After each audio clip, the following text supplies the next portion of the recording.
जब सुने के होई भोजपुरी गाना, बस बजे के चाही गाना।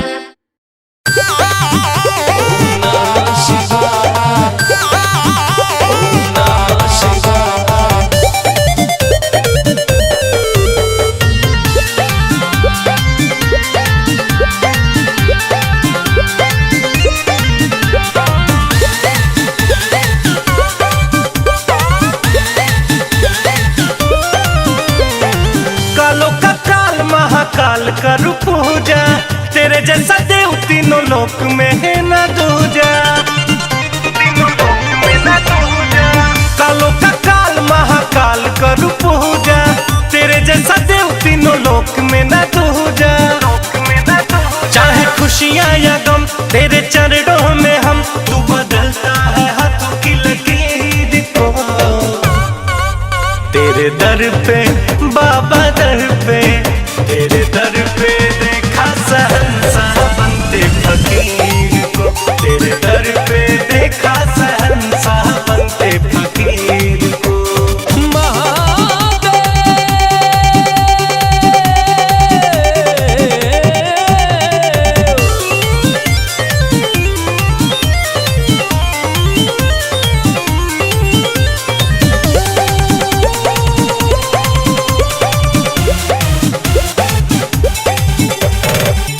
तेरे जैसा दानी नहीं दुनिया जहान में, सोने की लंका दे दी रावण को दान में।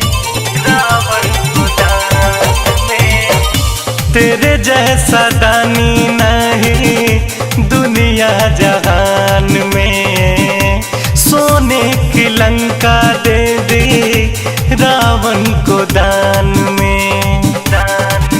होता ना है विफल तेरी पूजा का फल, तू ही लिखता है बोले तकदीर को।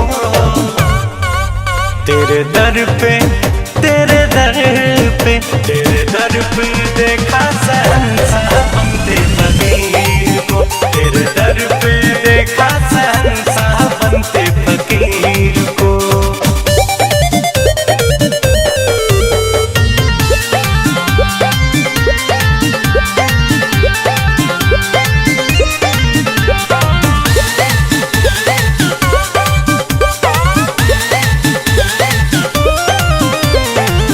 कर लो स्वीकार लाए श्रद्धा सुमन है, आया रितेश दर पे अजय बच्चन है।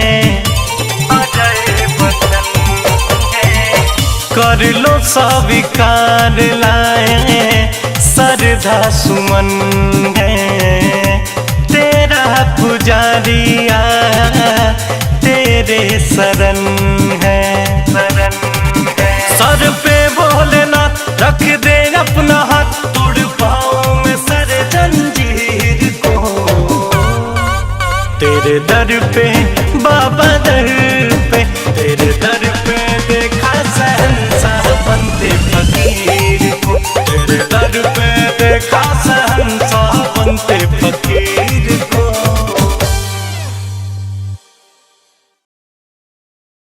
चाहे खुशियाँ या गम तेरे चरणों में हम, तू बदलता है हाथों की लकीर को।